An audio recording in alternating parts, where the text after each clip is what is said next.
Today we're going to be looking at 5 full-fledged RPGs that may be a bit too powerful for the Nintendo Switch, but not the Steam Deck OLED. First up is Final Fantasy VII Remake Intergrade. This is first on the list because the sequel to the remake is soon coming in Final Fantasy VII Rebirth, and in my opinion, playing on the Steam Deck OLED is the best way to get caught up. Having played it originally on the PS4 many years ago, I found that the pacing of Final Fantasy VII Remake was a bit jarring as a console experience, but actually works really well as a handheld experience. The main story will often take breaks where many side quests will lay ahead of you before you can move on to the next point of no return, and in these long segments of side questing, I felt that a pick up and go, turn off and on really quickly type of play would have helped a lot in alleviating some of the frustrations and monotony of the side questing in the game. Out of the box, the game can run at a constant 30 FPS no problem, so I highly recommend turning on that cap so you can save your battery life. Overall though, I'm super impressed with Final Fantasy VII Remake, and as I'm playing through Intergrade right now, man, it's good. This is really hyping me up for Final Fantasy VII Rebirth, and I hope that plays well on the Steam Deck OLED too, fingers crossed. Next is a game that you probably have never heard of. It combines strategic turn-based battles with dating sim elements. Can you guess what it is?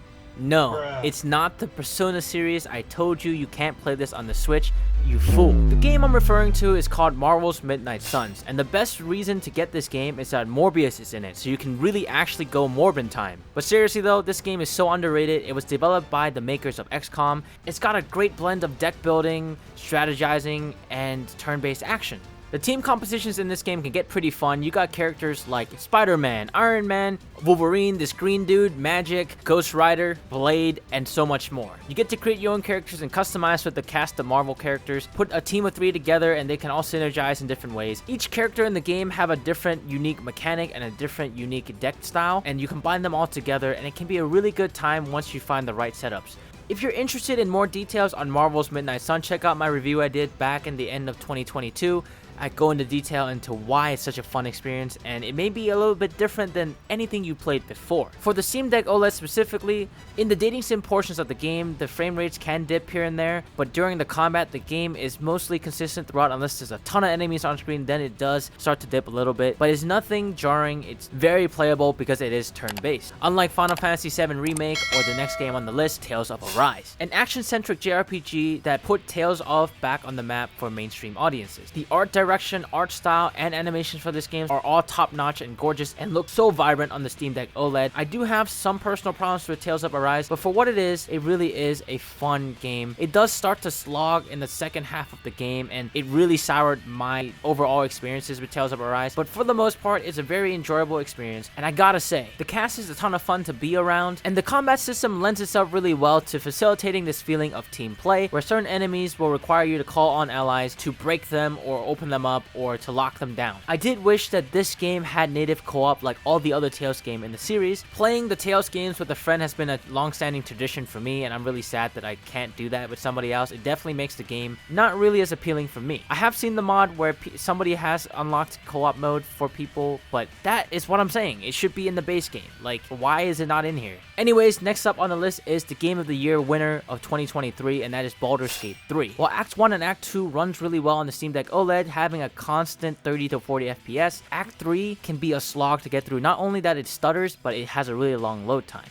Even with that said, the amount of meaningful choices, content, and replayability that you get with Baldur's Gate 3 makes it an easy recommendation for many different types of players. If you don't feel like fighting a boss, you really can cheese it, and the game even encourages that kind of cheesing. Okay, let's say they're standing next to a cliff and you have a way to like force push them before they even start the fight. You can do that. There's so many ways to get around the story, and you're gonna see a lot of new things each time you play. And best of all, unlike Tales of Arise, it is full co-op playable throughout the entire story, and that's exactly how I played through Baldur's Gate 3 the first time, was with a friend, and it was a great time.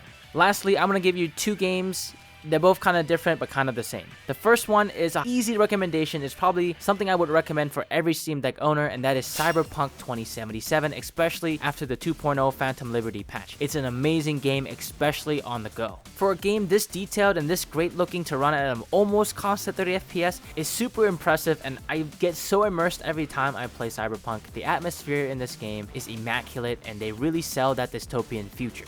you can play the game in so many different ways. You want to be stealthy, you want to be a hacker, you can do that. You want to run and gun, you want to be a sniper, you want to just run in there, sword blazing, and just cut everybody up. You can do that. Or you can just try to talk your way out of everything. That can happen too. It's a game about choices and meaningful choices, just like Baldur's Gate 3, but unlike everything else on this list, this is a first-person shooter type of game.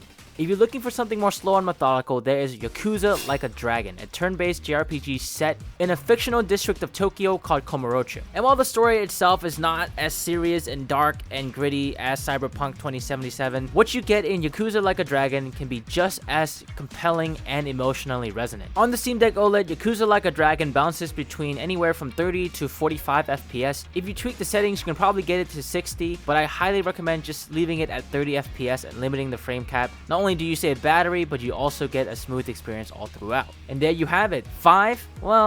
6 RPGs that play great on the Steam Deck OLED that you can't play on the Switch, and they're all amazing games that you should play because some of them are having sequels coming out for them very soon, and you'll probably want to play those too. My name is Varsona, and I hope you enjoyed this video. If you're looking for content similar to this, check out this video on screen right now. I will see you next time.